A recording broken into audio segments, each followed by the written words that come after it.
की दुनिया में सिर्फ एक ही नाम गूंजता था, अतीक अहमद। प्रयागराज से लेकर पूरे पूर्वांचल तक ऐसा खौफ था कि पुलिस प्रशासन भी उसके नाम से थर्राता था। रंगदारी, जमीन कब्जाना, हत्या और हर अवैध धंधे पर उसका एक छत्र राज्य था। अतीक और उसके गुर्गों का साम्राज्य इतना बेखौफ था कि गवाहों को दिन दहाड़े अदालत के बाहर भून दिया जाता था। उसने और उसके बेटों ने उत्तर प्रदेश में जुर्म का ऐसा तांडव मचाया था कि कानून भी उनके सामने बौना नजर आता था। बेटों ने भी विरासत में जुर्म के इस गंदी चादर को ओढ़ा और खुलेआम आतंक का पर्याय बन गए।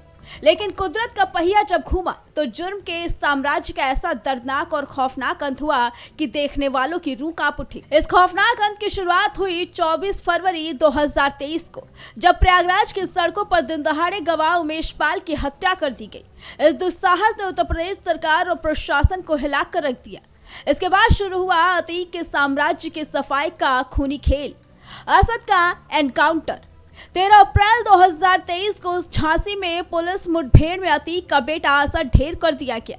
जिस बेटे को वो अपने जुर्म के साम्राज्य का सबसे बड़ा वारिस मानता था, उसकी लाश धूल में मिल गई। अतीक और अशरफ की सरेआम हत्या।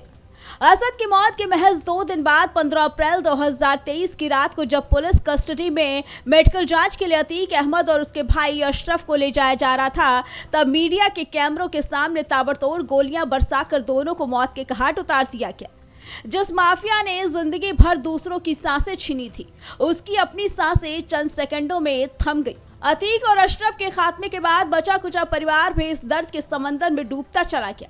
पत्नी शाइस्ता परवीन फरार हो गई। बड़े बेटे उमर और अली अलग अलग जेलों में सलाखों के पीछे पहुंच गए और नाबालिग बेटे एज़म और सबसे छोटे बेटे अबान को बाल सुधार गृह से अपनी फूफी के पास भेजा गया। लगा कि शायद अब बच्चों की जिंदगी संभल जाएगी, लेकिन कुदरत को कुछ और ही मंजूर था। हाल ही में एक और दर्दनाक हादसे ने इस परिवार को अंदर से तोड़ कर रख दिया। अतीक का सबसे छोटा और लाडला बेटा अबान अपनी कार से झांसी जेल में बंद अपने बड़े भाई अली से मिलने जा रहा था। रास्ते में झांसी कानपुर हाईवे पर उसकी कार अनियंत्रित होकर डिवाइडर से जा टकराई और अबान की मौके पर ही मौत हो गई। कार के डैशबोर्ड से मिली 2 अंग्रेजी लव स्टोरी की किताबें इस बात की चीख चीख कर गवाही दे रही थी कि वो ये तोहफा जेल में बंद अपने भाई के लिए ले जा रहा था। अबान की मौत की खबर मिलते ही जेल में बंद बड़े भाइयों पर दुखों का पहाड़ टूट पड़ा।